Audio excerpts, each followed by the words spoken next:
everyone, welcome to the Reality Shakeup podcast. My name is Rebecca and this is Kano. We're going to be talking to Jozica today about financial literacy and capacity. Hi everyone, my name is Krishnadev C. Champaksi Rawalji. Fairly long, but I also go by Kano. Kano. Oh, that's easy, Connor. I like the car thing because I'll use that later. So my name's Jozica and I'm a senior researcher at the Victoria Law Foundation in town. And I've also done a lot of research when I worked at RMIT looking at financial capability or financial literacy and young people. But I particularly focused on their relationships, like their romantic relationships and money. Yeah, that's really interesting because I remember I talked to the group about, I feel like as young people, we don't get much information about how we have a good relationship with money, but also how we talk about that in a relationship, both family-wise and in romantic relationships. So I think this is perfect. Great. Yeah. All right. So we wanted to have you on the show or on the podcast because we thought that finance, money was something that young people talked a lot about but didn't get much information about. So we thought it would be best to talk to someone who actually works in the field and can give us information that's evidence-based and not just what the friend is saying or what everyone thinks that we should be doing. So one of the first things you mentioned before when we were talking was that financial literacy is not really used anymore, that terminology. So I was wondering if you could explain why not and what's used now. Okay, so financial literacy just came out of, I suppose, back in the old days. And look, I think young people still get it at school when it's about knowledge, right? What you know about money. But it was more so about knowledge about, do you know how to calculate compound interest? Do you know how to calculate, a percentage of this? And, are you going to earn more money at a high risk investment or a low risk investment? So those kind of things. But I kind of look at it a bit like, learning to drive a car, right? So you can go off to Vic Roads, get your learners, get 100%. I think my daughter got 92% at the highest mark in any exam she ever did in her life. So she was really wrapped with that. But she couldn't drive a car, right? So she knew all the road rules, knew all the things in the car, knew what you needed to do, but she still couldn't drive. So you do have to then get in a car with someone who knows to learn those skills and to practice. And I think learning how to manage your money and how to, progress with those money life things is a bit like learning how to drive a car. So in the beginning, everything feels really strange. None of it's automatic. And you've got to have someone kind of beside you saying, oh, you got to do this and you got to do that. And then with that practice, obviously you learn. And once you've learned how to drive a car, it's automatic. So you didn't even think about it. So when, you say to people, oh, well, what do you do? When you want to go on a big holiday and stuff, and they go, oh, I just save my money. And you think like, oh, okay, save your money. Oh, but how do you manage these other things and wanting to go out on Saturday night and, your friends want to do this or you want to buy these new shoes. So for some people it becomes automatic. But then there's this other issue, a bit like the car, right? So you might think, I want to learn how to drive a manual because it's like really cool, best thing to do. But I don't know if you saw those YouTube clips of that guy learning to drive a manual with his parents, and he was like, his parents were just screaming the whole time, and he was like the worst driver. That was my parents with auto. So in the end, what they did the point I'm trying to make is you got to think about the context, right? You're doing it in. So in the end, for him to be able to drive, it wasn't because he didn't have the knowledge or he didn't have the skills. He didn't actually have the right tools. So put him in an automatic car, and he was fine. Right, so sometimes you've got to make sure as well that you've got the right tools so you can achieve what you want to achieve. Yeah. Because sometimes it's about getting to that destination, not necessarily, kind of how you get there. Yeah. So when we talk about financial education now, what we're trying to do is develop people's financial capability. So give them some knowledge, not just the technical knowledge, right, but the practical knowledge and the different ways to do things. And say, well, these are the skills that you need to develop. Give them ways to practice and develop those skills. And then if you're able to do those things, then we say, oh, you're financially capable, right?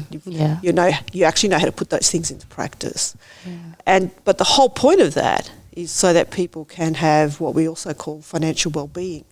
So about mental well-being and physical well-being. So now we talk about this concept of financial well-being, right? And if you ask people about what does it mean for you to have financial well-being, I could ask you guys that question. What would that mean to you? Flipping the podcast now, haven't you? Do you want to go? Oh yeah, I think for me it's not really worrying about money. I think being a migrant mindset, we're starting from scratch, from zero. So money is a big thing of surviving and whatnot. And now that I'm the first generation and passing on generations, I want my kids and my future kids to not obviously worry about money, but not in the sense like, oh crap, I need to make money to survive in that sense. So I want that financial freedom. Yep. And what about you, Beck? I would think it's more about being able to manage financially stressful situations, like having the capacity to do that. It goes back to your word. Just because I feel like maybe even we won't ever get to that point where we won't ever have to be worried about money, because it's not, unless we already have a really high income or we have intergenerational wealth. I don't know if we'll ever get to the point where we never have to worry about money. So I feel like maybe it's more about how to manage when things don't go well. Yeah. And that might require experience, or maybe just having watched maybe our parents look after that kind of things, or just having, like you said, the resources to do that. I don't know if we're off, but... No, I actually think that people listening to this go, oh, she told them what to say, because what you actually said is exactly it. So in the research, when we've looked at it and asked people, what does financial wellbeing mean to you? They say several things. Not to worry about money. So that's the biggest thing. If people can not have that worry or that stress and burden about, when's the next paycheck going to go, am I going to be able to manage with those bills, then they have that sense of well-being, life is good, right? And then the things that you talked about being able to deal with financial stresses, we call that having financial resilience, right? So we know about mental resilience or emotional resilience, so you can, if hard things come your way, you can cope with you're going to bounce back and you're going to, get back on top of things. And we talk about the same thing with money as well. So if you've got, savings or access to resources, people, family and other things that then, well, if something terrible happens, like if I had a crash with my car and I didn't have enough insurance, I've got that money in the bank to cover me for that. I'll be fine, right? Well, God help us, there's a pandemic and you lose your job. You've got the backup so you can still pay your rent and things like that. And then the other thing that you talked about is having the skills and the knowledge and the know-how about how to manage all of those things. But another concept that people really talk about is just being comfortable. Right? So people never talk about, I want to be really wealthy, I want to have all these things. They just want to not have worry. They want to know that they can deal with any emergencies that come their way and that they can be comfortable. Maybe go on a holiday and do those kinds of things. So that's basically it. So we talk about having the knowledge, building that knowledge to develop your skills and capability and kind of be an expert in what you're doing. And then hopefully all of that leading to having this sense of, financial well-being. Yeah. That makes a lot of sense. Yeah. I might take us back a little bit, and I think you talked about finding what type of car you want to drive. Is it manual, auto? How are you going to get the driver's license? I know studying in school, you don't really get taught a lot about financial literacy. I think you cover basic things such as compound interest, but you don't really get to learn more than that. So I wanted to ask you if there's someone out there who wants to get involved, wants to learn about financial independence, what do you recommend? So one of the things, or a couple of things that when we spoke to young people about how do they learn about money and money skills, obviously actually their family, their parents are people that they look to get that kind of advice. And of course, as you know, with your parents, they model a lot of things, right? So hopefully you're getting the right kind of messages there and a balance of messages there as well. And then the other obvious source is like the internet, right? And there is an independent government website called moneysmart.gov.au. And we're talking about, yeah. And so that's got a whole lot of tip sheets. It's got a whole lot of calculators, work out your budget, this, that, and other thing. But actually really what we find is most helpful for people of all ages is to actually do financial education or learning about stuff when you need to. Right? So if someone said like, oh, look, I really want to get a car. Oh, you want to get a car? Okay. Well, these are some of the ways that you can work towards buying your own car, right? And so you're motivated because it's for you at that point in time. But then if I started talking to you about like, oh, but really you should be focusing on saving up for your house. And you're just thinking, saving up for a house, that's for when I'm old, that's not for now, right? So we call that like just-in-time education, so when it's right. So I do think the schools miss out on a huge chunk when they've got young people captive, right? So when you're 15, you get your first job, right? How do you get your tax file number? Oh, they said I've got to get superannuation. What's that? I think a lot of I didn't know myself until a few years back what super and was. I don't even have a bank account. How am I going to get paid? Because my parents just gave me money, or I had a card to their account, right? So these are all those opportunities to teach and to learn. And so, okay, superannuation. So you can have a conversation about that. So there's there's industry funds that charge less fees. There's, all those kinds of things that you can use. And what does it actually mean, right? How's that going to work out for you? Luckily, now you have to get it, right? So you're kind of forced to save and forced to invest. And then getting a bank account. Okay, well, how are you going to manage your bank accounts? How are you going to manage the money that you get? What are you going to do with your pay?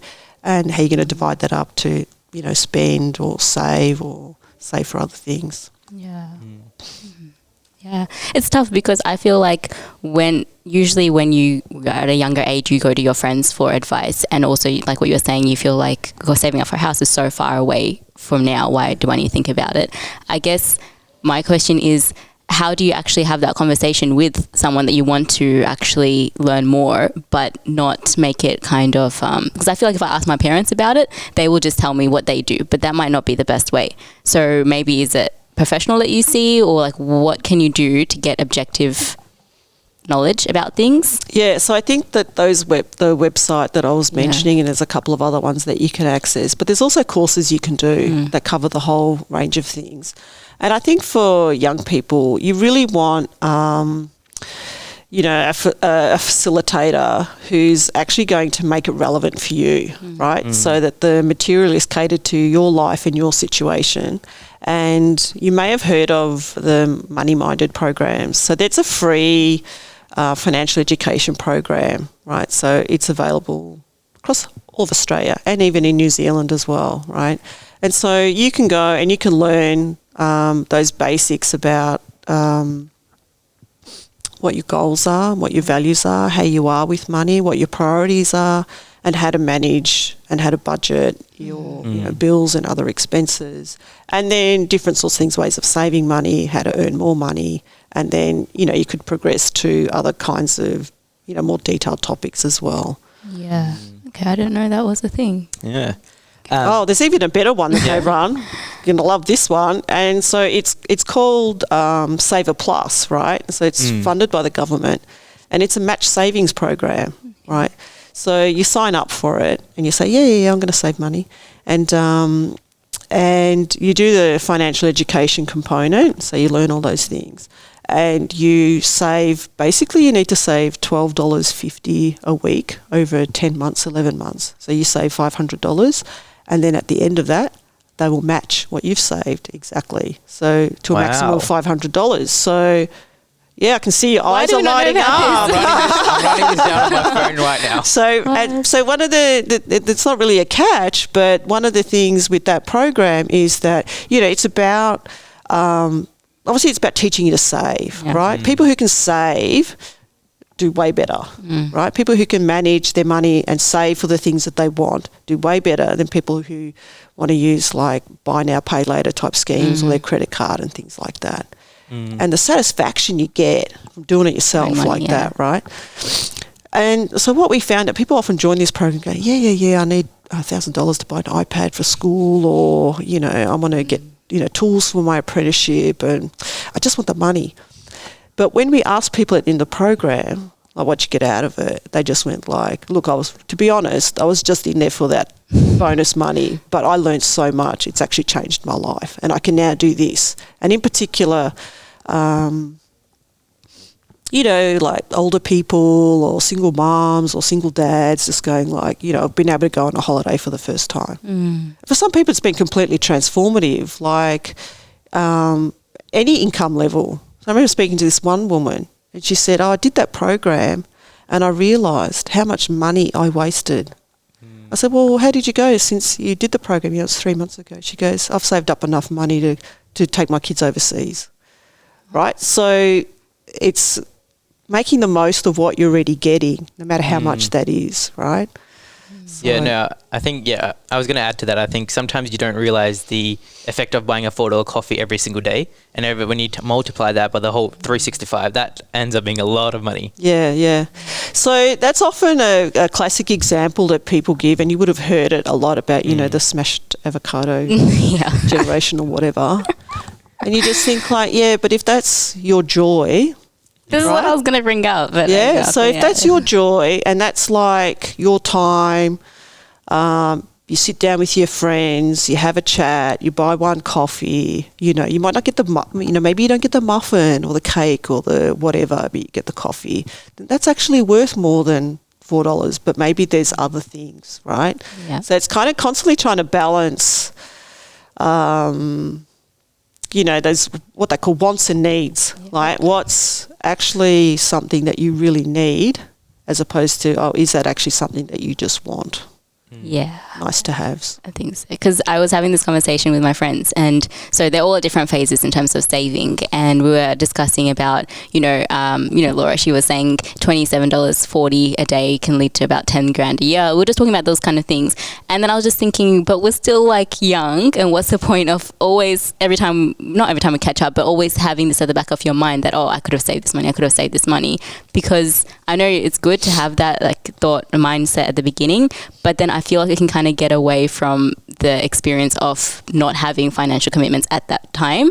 And so I guess like, how do you balance that when you want to go out with friends and you want to have a social life, or you want to do these things because at this time you don't have as many commitments and you have the time to do it, but you're very worried about not being able to be financially secure in the future because you're spending all this money? I don't know if there's an answer to it, but... Yeah, so it's a couple of the things that you picked on there is like you hate thinking about money and you hate just constantly feeling like you're being controlled by this need to worry about your future and saving and not spending, and someone's going, you're wasting your money, having like this little voice going, why are you doing that? But so this is a little bit about the car, right? Automatic or manual, right? So you probably heard about Scott Pape, the Barefoot Investor. Yeah. Probably not, because... I actually read it and then I was like, I'm not ready for this. I put the book down. I set up the accounts and everything, and then I was like, but to be fair, I felt like I wasn't making enough money to start doing that yet. And that's another thing, if you're not earning a stable income and you're so restrictive already with what the money that you do have, is that appropriate to start saving? When you're, so do you think it would be a good thing to teach like a 5-year-old or a 6-year-old or 7-year-old that gets a bit of pocket money to like save a little bit? Yeah. Save up for their toy that they want? Yeah, okay. So it doesn't matter how much money you have. Yeah. You can always work towards your goals, right? Yeah, whatever your goals may be. And I think what's really important is to make those goals relevant and important to you, right? So if for you, saving up for a house or a unit or whatever it is not like, that's for later. That's okay, right? But have a goal. Have something you can achieve and work towards, because what you're doing by doing that is developing those really important skills, right? And setting your systems up to be able to do that, because of course, you're not going to be able to earn enough income now to see that kind of, think about 10 years' time. Yeah. That's too long in the future. I don't even want to think about 10 years' time. So it's like starting with small steps. It's never too late to start, and just start small, right? So it's interesting with those accounts that he sets up, and this is about having it like automatic, so where you think you're going out and you don't want to think, I should be doing this, I should be doing that. I can't do that. Who can do all that maths all the time in their heads about, I budgeted this week $10 for coffees. I think I did, and I budgeted $40 for takeout, and I budgeted this for, I don't know where forget it. I'll just get it, right? So you just, you do have to do the boring stuff and sit down and go, okay, what's my income? What are the bills I have to pay, right? So it might be your rego for your car, or, you spend $20 a week on petrol, right? So you have your Mikey card, stuff you have to pay to be able to do the things, right? Okay, so what bit now could I save? So often they talk about 10%, and that's it. That goes off, you get paid, that goes off straight away into an account that's not connected to your card and just sits there, right? So that might be your house, your car, your big thing that you just think, I'm never going to be able to save for that.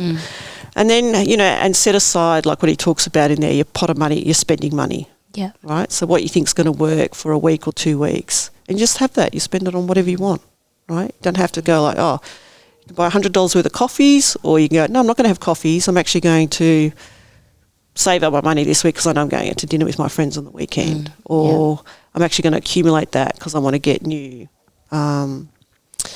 jacket or something or whatever it might be. So there's no harm in that. So I think it's important, right? So you got to spend, you got to have fun, you got to enjoy life, right? Otherwise, what's the point of living, right? And so you need to have your little bucket of money for that. You need to have your little bucket of money where you go like, I really want those shoes. It's going to take me a while to save up. So it's short-term goals, right? So have a little on your app for your bank, you can make as many accounts as you like. You can set up an account for each goal and call it that, right? So if you're shifting money out of it, you go, I'm taking money away from, my car to buy a coffee, right? Yeah. So you're less likely to do that. And then have, a separate account for those long-term things. And if you do get a job and you have to get super, then that's a good time to start thinking about, well, how does that all work? And if I add more to my super now, how's it going to work out in the future? It's going to work out in the future super great because it's going to be building and growing for quite a long time. So I think I'm too much on the extreme side of not caring enough, so I need to start caring more. That's the lesson I'm learning right now. I think it sounds like having a system in place. I think what it works for you. I think everyone's different. Everyone's got different budgets, everyone's got different spending limits. I think having that system in place is important, as you said, figuring out what works for you. And I want to, throw a question to you is imagine you're, 18, 17, you're in your first year of uni, you travel with public transport and you work a retail job earning, $16, $18 an hour. So how would you recommend they should budget their money or manage their income? Well, I think you kind of answered that in what you said before that. It was like, everyone finds their own way, right? But I really have a preference for it like being automatic, right? So I don't have to think about it. And it's really, you can't say, well, you must save $100 a week because it's got to be in proportion to what you're earning, right? And then what your goals are. So it might be like, you want to go and have a great holiday at the end of the year, but it might not be to Europe. It might be Queensland. Not that there's anything wrong with that. We love Queensland. So you might have to readjust those goals based on your income, And I always think it's really important to have that. I was thinking about it on the way here, actually, about, because often you want to move out of home, right? But to do that well, you need to have a bit of a bucket of money behind you, like your rainy day pot of money. Yeah. And so when you're living at home, it's a good time to try and see, can I afford it? And pretend you're paying those bills. Pretend you're paying the rent and putting that all in that rainy day thing, right? Yeah. See if you can do that for 3 months, see what it feels like. But then if it feels okay, you've actually got that bucket of money there to back you up. If you lost your retail job, if you didn't get as many shifts, you've still got that backup money to be able to cover yourself if you have to pay your rent and things like that. Yeah. So speaking about emergency funds, so in terms of in relationships, so young adult relationships, or it doesn't really matter the age, but in terms of having conversations with your partner about saving, and also in terms of if you want something for yourself in case something does happen that isn't going to affect, if the relationship did end, you won't lose that money. How do you have those conversations? And also, is it something that you shouldn't tell the person that you're doing, like that you have this money behind, that you don't want to talk to them about in case, Fantastic question. Really good question.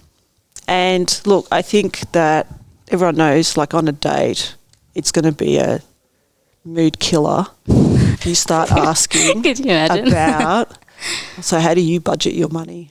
Yeah. If you've got a savings account, you're putting extra in your super. I'm just going to go like, no. So look, what I found was really important. Look, this is the thing that young people struggle with, right? So you're constantly told you've got to be financially independent, you've got to be able to do this and do that and go to uni, get a good job, get your car and, all these kinds of things.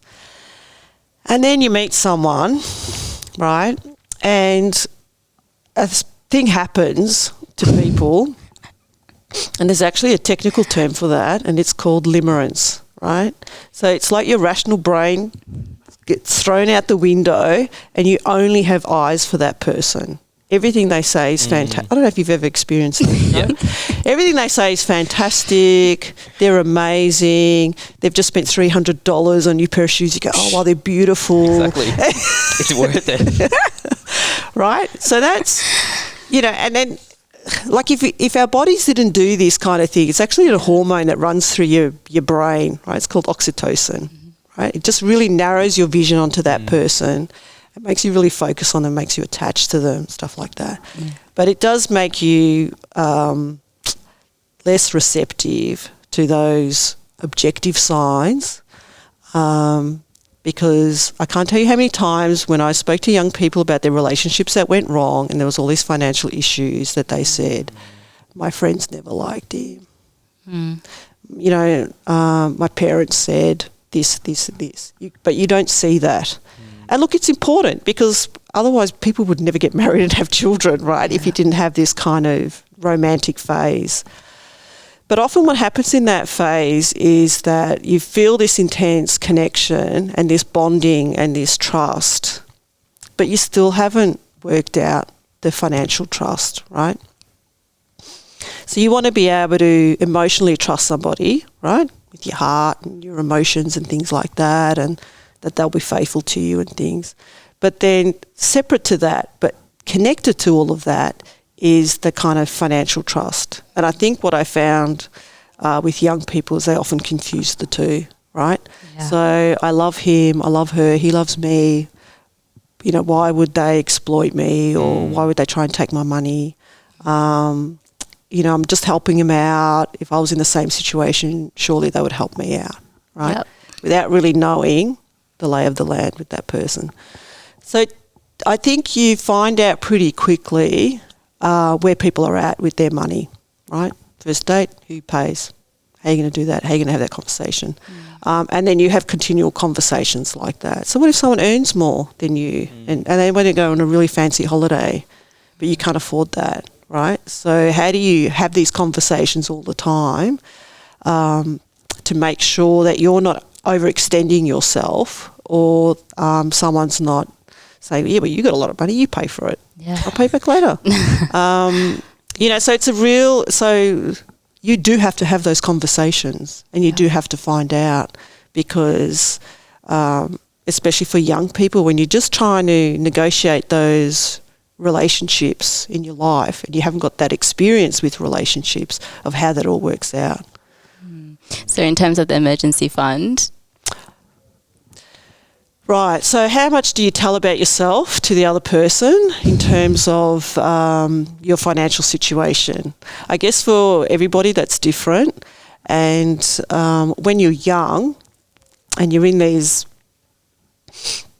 early relationships, it's not unreasonable to keep stuff to yourself, right? That's your private business. That's got nothing to do with your relationship. And if you do tell someone about that you've got this emergency fund, and then they just say, oh, well, just take it out of your emergency fund. We want to go, Holly, you got it there. And you go, right? So red flag. No, this isn't good. This person is actually not interested in me and my financial well-being and my financial security and my financial sense of self, right? Yeah. Okay. It's intense. Yeah, it sort of adds on to, if someone's not good for your physical health or your mental health, if they're not good for your financial health, then it's probably not a good idea to, continue with that person or have those difficult conversations. That's actually excellent. I'm going to use that next time somebody asks me about it because that's exactly right. So you wouldn't, if someone's toxic to you, either emotionally, mentally or whatever, the financial stuff is the same thing. Yeah. Okay, so you would just go about it in terms of, let's say you witnessed your friend being financially abused in terms of their relationship, or even it could happen with siblings as well and like family relationships. So how would you have that conversation with them? Look, I think that if you're with your friends... Yeah, if you saw that happening to someone else. Yeah. So look, that's really... it's really tricky, but it's important to... actually just raise their awareness about what your view is about what's going on. And there's a whole variety of resources like on the web and things that you can point them to. Yeah. But even just some things like, because in fact this is what prompted me into this whole area of research actually with young people, because like I was kind of, like I got it, right? Because my parents migrant, mum never worked, dad very traditional, controlled all the money. She had to beg for her money at the end of the week to go shopping, and he would complain and give her less and all this kind of stuff. It was only later I thought like, hang on, that's not just how they did it. That's really bad, right? Yeah. And I thought, but it kind of makes sense. Older generation from the home country, that's kind of how they did things. But then there were like people my age who educated, master's degrees, and they were being completely financially controlled by their husbands. Yeah. And I thought, what the hell? Like, come on. We all went to uni, we all had feminism and all that kind of stuff. What's going on?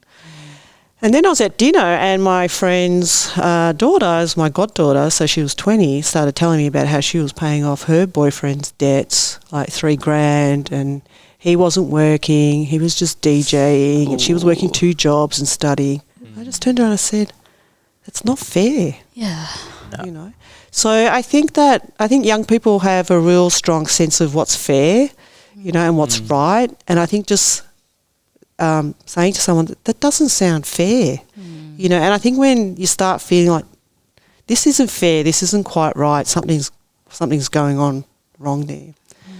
And what was really sad, I suppose, with all the young people that I spoke about in their relationships and this kind of thing, was that they basically came to the realisation that their partners were just in it there for their money. And she goes, I just never thought that, once I turned the tap off, or even with a young guy, once I turned the tap off and said, no, I'm not buying you that anymore, they left. So is that a relationship? No, it's not. Exactly.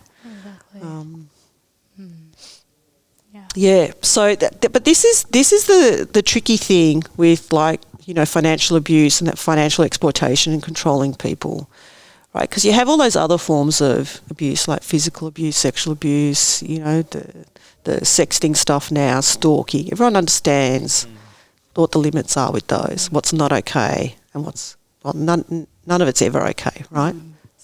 But with money, it's just really grey. Yeah. Right.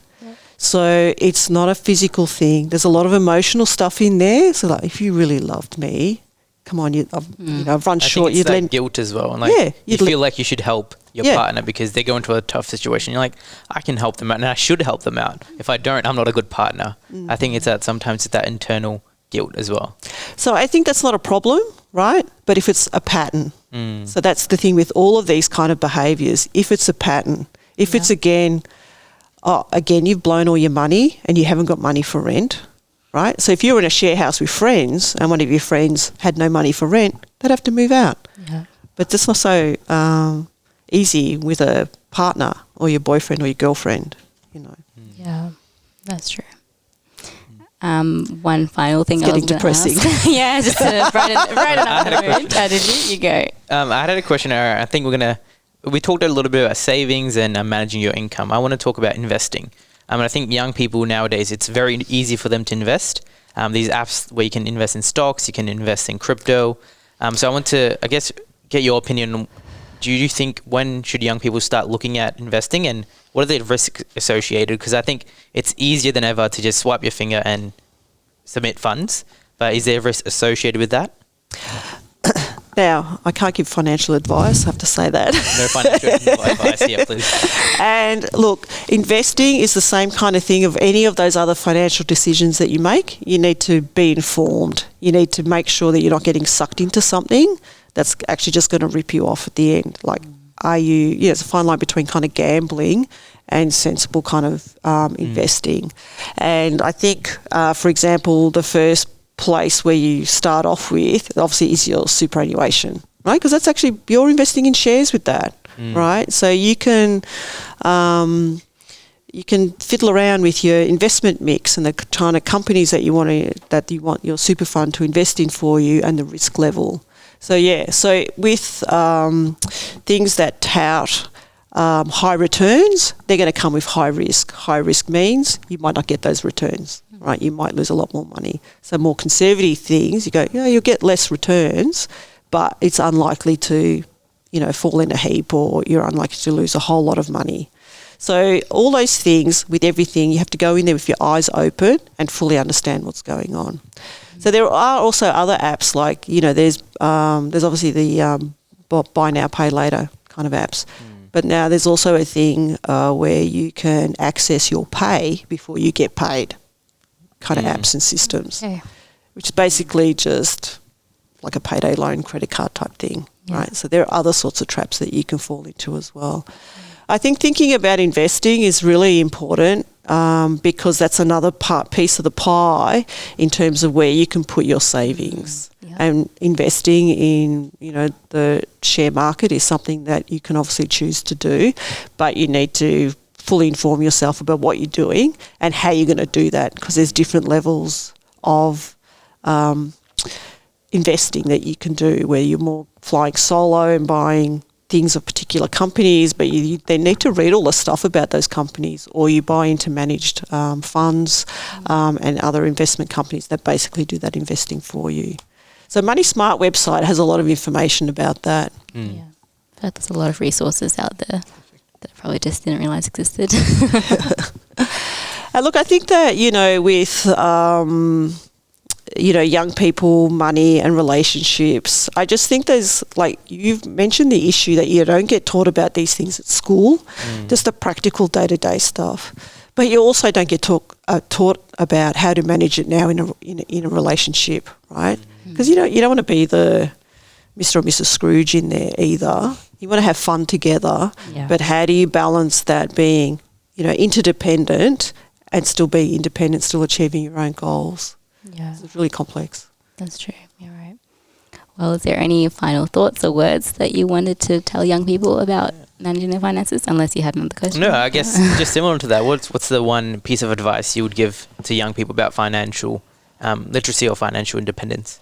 I think the biggest key thing is to talk about it and find as much information as you can, and even talk about the different, you talked about asking your parents and they'll just tell you what they did, and then you can just add, well, how did that work out? What was the good thing about that? What's the bad thing about that? And other people. Yeah. And it's about learning, and it's about practicing as well, like learning those skills and practicing that and achieving some goals quickly, like even, small goals, and then achieving those bigger goals.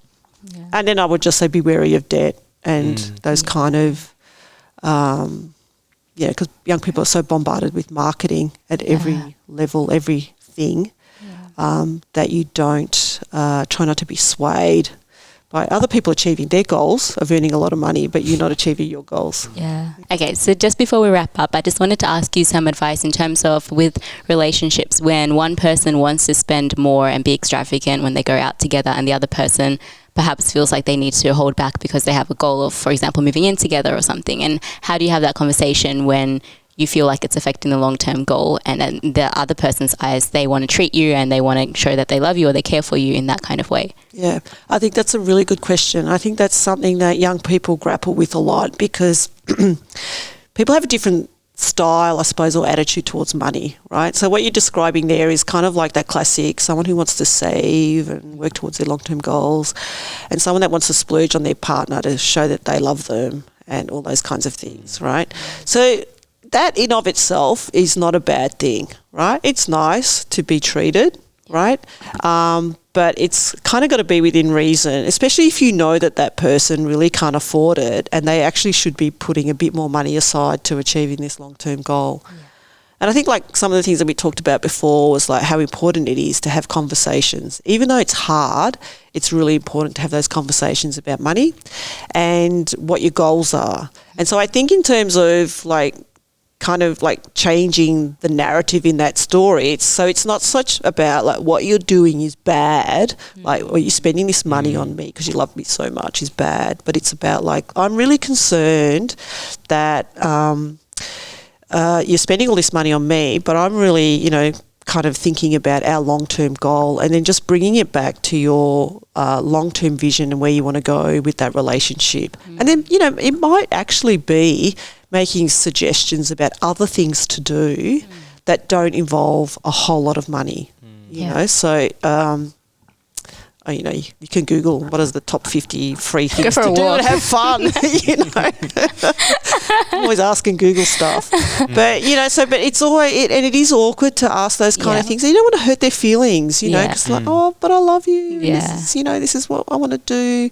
But they're also, like there's also that pressure from other people, and I think you mentioned it before as well, like the, you know, media and social media and stuff like that. Look at what we're doing. Look at what we're, you know, look at what we're eating. Yeah. You know, so it's just bringing it back to, well, what are your goals? You know, what's your destination, right? Yeah. And if you keep doing those things, you're not going to get there in the end. So it's a bit like hiking. I did a long hike on the weekend.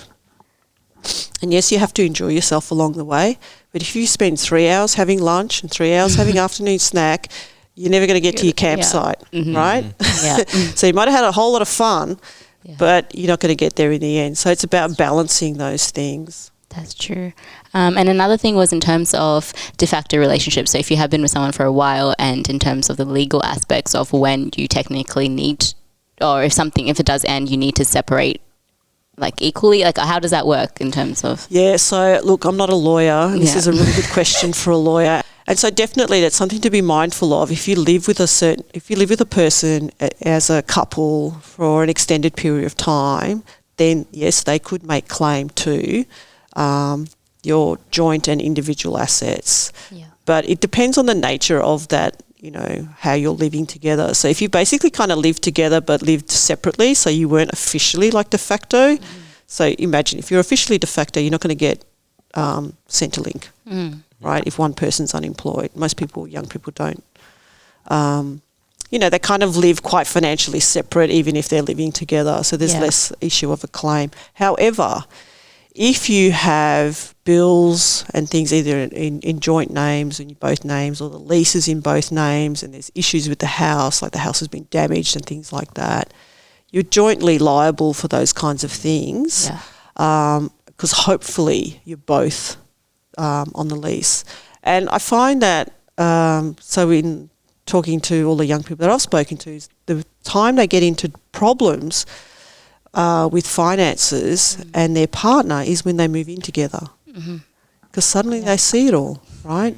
If you're not living together, you're nodding your head. No filter. If you're not living together, you don't see what they're doing, right? You've got your money, you go out, you split the bill, you take turns, or you go, oh, it doesn't matter, don't worry.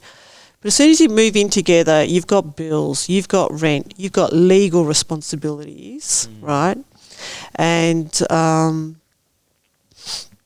that's when it makes it much, and then it's like, you know, out in the open. Oh my God, they're blowing all their money before the rent is due. They've never got their money for rent, you know, or they're not contributing equally to the bills, right? So, but you're in a contract now to stay in that place with this person. You know, what do? It's much more difficult to get out of. So it's much better to go in there with your eyes wide open and to have those conversations beforehand. And especially, what if I lose my job? Yeah. What are we going to do, right? Yeah. So do you think there's anything that couples can do to prepare for that before they actually get into a situation where they're in the house and needing to make those payments? Yeah, it's really interesting because one of the phenomena that we've observed, this whole thing of sliding, it's called sliding into cohabitation, right? So before you know it, you're living together. Yeah. Right? So it's not like this, like, oh, we should move in together. We should find a house, and how much do you earn? What could be your budget? Blah blah blah. And a lot of the stories are about before you knew it, he was there all the time. Yeah, we were living together, or I moved in with him and we were living together. So you're actually not going in there making all these rational decisions. But yeah, definitely you need to make all those kinds of decisions, figure out what's going on, and then I would just say like, okay, well, you want to move in together? That's great. Let's do this. We're both living at home, parents or whoever.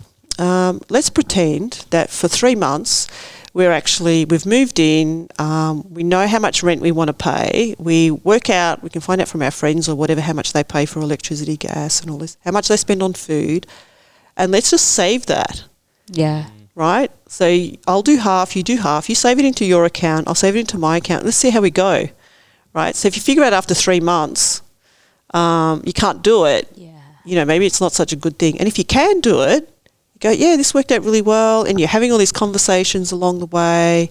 They might be saying like, oh, no, I needed to buy this or I need to buy that. Then, I haven't put my money aside this week. And you go like, oh, how's this going to work when we move in together? Exactly. And then if you do move in together, you've actually saved up 3 months' worth of living expenses as your rainy day account should anything go wrong. Yeah. That makes sense. So what you would have done independently, but now you're doing it as a couple. Yeah, I should set that up as an experiment. I think that's a really good idea. You should, and then see if they break up at the end. Because, it's the same kind of thing. Like, you have to... if as an adult, when you get a mortgage for a house, right, the bank's going to say, well, can you actually pay it? What are you spending your money on? And a good way to test yourself, if you can pay for it, is to just put away that money as if you were paying for it. Yeah. That's very true. Yeah. All right. Sweet. All right. Thank you so much for joining us on the podcast today. Thanks for having me. Perfect. Thank you.